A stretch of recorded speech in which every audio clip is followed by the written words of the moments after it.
para todo mundo. No primeiro turno das eleições, o Brasil atingiu cerca de 22% de abstenção. 21,73, eu acho. Perfeito. Isso foi um valor recorde em relação a outras eleições, eleições municipais, eleições presidenciais. E agora a senhora faz uma consideração sobre esse eleitorado, esse perfil do eleitor que não é obrigado, de fato, né? Tem um voto facultativo, não precisa ir votar. A gente fala muito dos jovens. Tem também aquelas pessoas de mais idade que podem querer ficar em casa e não ir votar. A senhora acha que não é uma questão de escolha?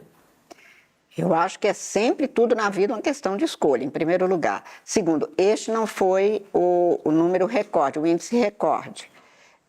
Em 2020, claro que o meu parâmetro é muito mais 2016, nas eleições municipais, do que 2020, porque estávamos com a pandemia, que o índice superou os 25%. Em 2016, que é o mais recente em relação à eleição municipal, estou dizendo como parâmetro para nós da Justiça Eleitoral, foi quase 18%. Portanto, com mais de 21%, seria 3 e tanto por cento a mais. No mundo que mudou, numa conjuntura sociopolítica e econômica que também mudaram, mudaram as condições, mudaram, portanto, as formas de ver como essa participação se dá. Nós temos que analisar também, e ainda não temos esses dados, porque a eleição ainda não terminou, mas nós vamos fazer uma avaliação exatamente de em quais lugares houve uma abstenção maior, porque não é porque no Brasil inteiro, nos 5.569 municípios, que nós tivemos abstenção, que na média brasileira chega a 21%, que eu posso dizer que, por exemplo, numa cidade pequena do interior de Minas, o índice teria sido esse. Haverá de ter municípios cujo índice foi maior e outros que foi menor. Isto se dá por região, isto se dá porque houve alguma coisa. Por exemplo, nós tivemos a tragédia do Rio Grande do Sul esse ano, penalizando enormemente a cidadania rio-grandense. Isso impactou, isto elevou o índice de abstenção, porque houve pessoas que tiveram que sair de casa e não voltaram, ou não alteraram a sua zona eleitoral porque não quiseram e depois não foram.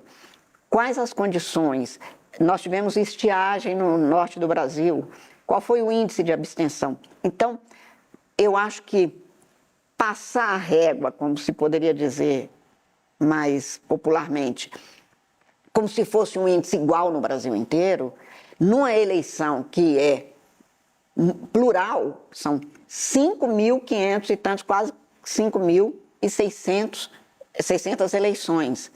Não é como a eleição geral, em que você tem tantos candidatos a presidente da República, tantos a governadores, que é um número muito menor. Para você ter uma ideia, o número de candidatos total das eleições de 2022 foi 26 mil e alguma coisa.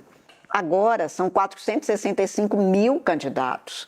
Então, as circunstâncias são completamente diferentes do que é no meu amado norte de Minas, no sul do Brasil e, digamos, no interior do Pará. É preciso que a gente faça uma análise agora muito meticulosa, profunda, com estatística, com verificação de todos os dados, para saber qual foi o índice e o que levou em cada região, em cada localidade, a essa circunstância. Há locais que há um número muito maior, por exemplo, de jovens que podem ter se deslocado e não quiseram voltar só para votar. E tudo isso passa, como dizia antes, pela ciência que cada um tem que ter do papel do voto no desempenho da sua liberdade na vida. Nós precisamos pensar na educação democrática para todas as pessoas, ali incluindo o que é o voto, o que é a participação política, independente de o resultado ser aquele que você gostaria num primeiro momento, mas em que você contribuiu para que o resultado não fosse aquele que você queria, participando ou não. Só para responder sobre especificamente o ponto que você coloca.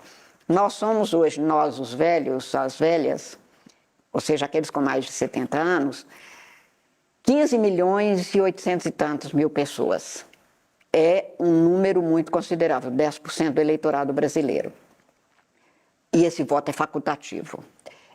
Os jovens, e para os jovens, cujo voto é facultativo de 16 até 18 anos, Nós temos campanhas obrigatórias legalmente e fizemos as campanhas. A Justiça Eleitoral é o único ramo do judiciário que tem que ir onde o cidadão está. E fomos.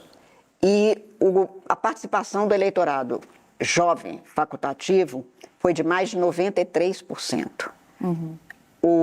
Nós, os mais velhos, as mais velhas, tivemos uma participação de menos de 50%, 48 ponto alguma coisa por cento. Eu estou falando do primeiro turno sempre, a eleição ainda não terminou.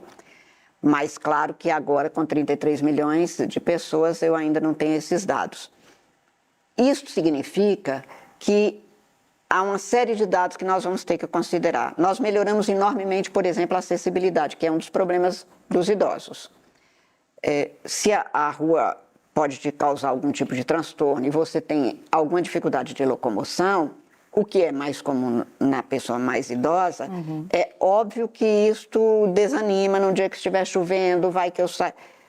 Mas esta rua vai considerar, sem ter as suas condições e acessibilidade ampla para você não apenas sobreviver depois dos 70, que não é isso que a nossa geração quer, nós queremos viver bem e participando.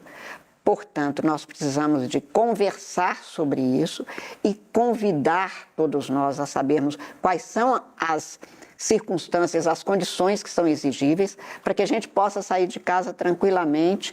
Nós temos eleitores e eleitoras, Basília, com mais de 110 anos.